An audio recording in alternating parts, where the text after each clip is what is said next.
Okay, so what we have here is Survive Escape from Atlantis. And that's the, you should get the rule book. That's the mini expansion. There's the rule book. Oh, this is the giant squid expansion. The giant squid mini expansion. Nice, okay. Okay, so Survive Escape from Atlantis, and this is actually a 28-year-old game.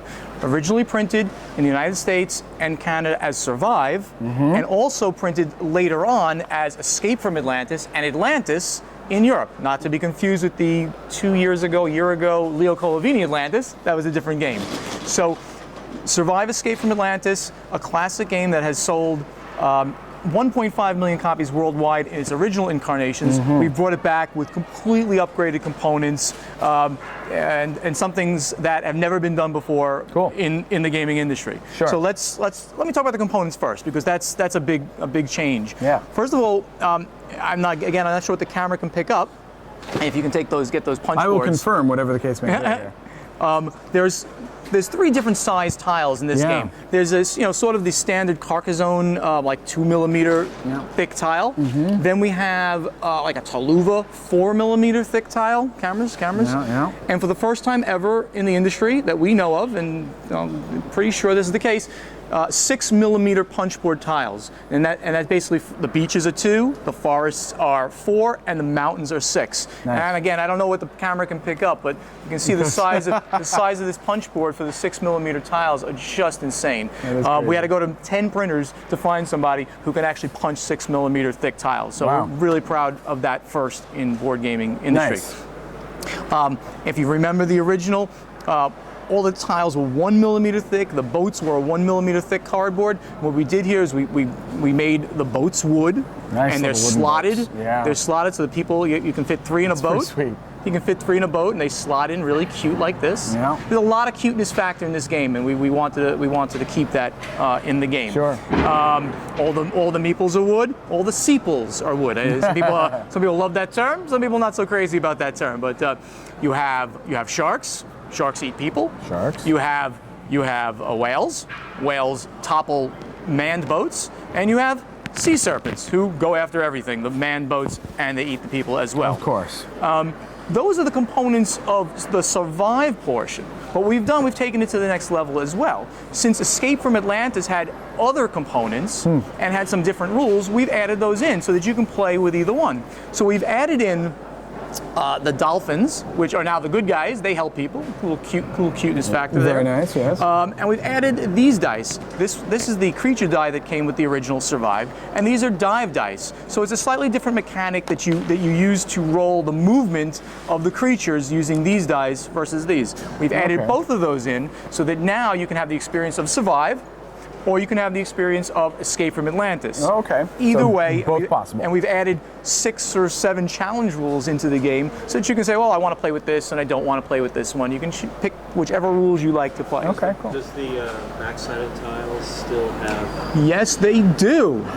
Backside of the tiles is what Lincoln just asked. Did they have something? I'm not sure what that means. All right. I have intimate knowledge. So this is how Survive plays. The first part of the turn is you would use you have 3 movement points. So for instance, if I was playing green, I could go 1, and then 2, 3, and start heading my way over to the island. The object is to get as many people points to the outer islands. Or I could go 1, 2, 3, and load my boat up, getting ready to make a move. Sure. Of course, Yellow can join me very soon on his or her next move. So I'm trying to load up people. Boats move faster. Boats can move the full movement of 3 when you have that. And people, when they're swimming, like this little poor guy over here, he can only move 1 per turn. But of course, there are bad things out there that might go and eat them later. So swimmers are not as good. But swimmers are going to be inevitable because, for instance, when you turn over tiles, let's say that I decided I'm playing yellow and I want to turn over this tile over here. Normally you turn over tiles that don't have your people on them because normally bad things occur. If I turn over this tile, oh, a boat showed up. A good thing happened for blue. So I would bring in a boat. Blue would jump on the boat, and guess what? He's ready to leave. To go. But let's say that instead blue is on this tile, and I turned over this one instead. if I had done that, yes, I set this up. If I had turned that over, a shark would have shown up. A shark comes from off the board, comes into this space, and of course, when sharks and people are in the same space, that is a bad thing. Shark Chomp, eats chomp, people. chomp. How many points is that one worth? And then how well, you don't look until the end of the game. You should never look. Okay. And as Lincoln just implied, each person, very politically incorrectly, is worth a different number of points. So the king, so to speak, is worth 6 points. No, women and children first. You know? Yeah. So this guy, guess what? We just killed the number 6. The the biggest guy on the blue team. So that would be a devastating thing for That would for him. not be good. Right. So it's 1 to 6. No, in the grade 1 to 6, but weighted toward the ones, like 3 1s, 2 2s, 2 3s, 4 5 and 6. I think that's the distribution of the 10 meeples.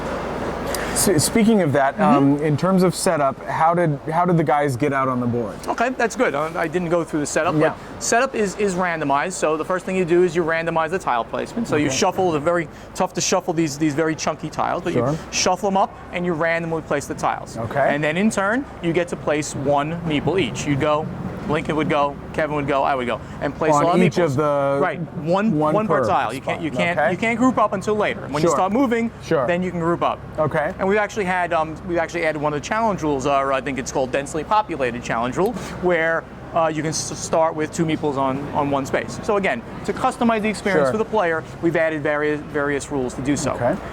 And then once you do that, also the sea monsters start in five distinct places. On this little symbol there to show where they start, and all of the other sepals start off the board. They're not part of the game to Okay. start with. And then as things get turned over, this shows a shark showing up. Whales can show up, and then certain tiles are kept into your hand. So you play. It says we've completely made it language independent with really nice. Here we go. This one basically says keep in your hand, play at the beginning of your turn.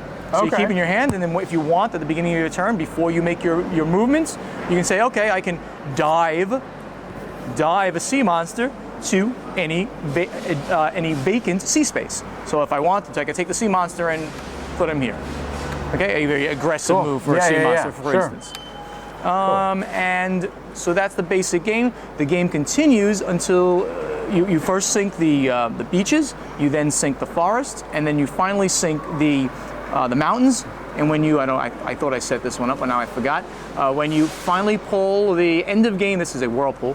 When you finally pull the volcano, it destroys the rest of Atlantis. Whoever has the most people points on any of the outer islands wins the game. Totaling up all the Totaling all of your islands. Okay. Nobody owns the island. You're just trying to get off. Yeah, trying to get off. That's great.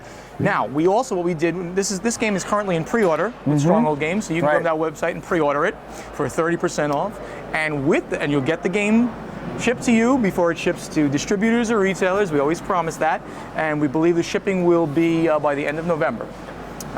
What we've also added a little mini expansion to the game that is free to the pre-order customers, and it's called the Giant Squid. The mini expansion for Survive Escape from Atlantis, and you get these 5 cute squids in the game with rules on how to integrate them into the game. Cool. A very interesting little thing is that when we first thought about printing the game, in this game you kill whales. Well, in 2011, in the 21st century, right, 2010, 21st century, killing whales not so good, right? A little politically incorrect. Well, people went crazy. We want my whales, we want the whales, we want the whales. We were gonna put in giant squids to replace the whales. We took a little poll on the Geek. The whales won, very close, 55-45. The whales actually won the poll. We put the whales in the game. Okay, it's a little politically incorrect. You will be killing whales occasionally.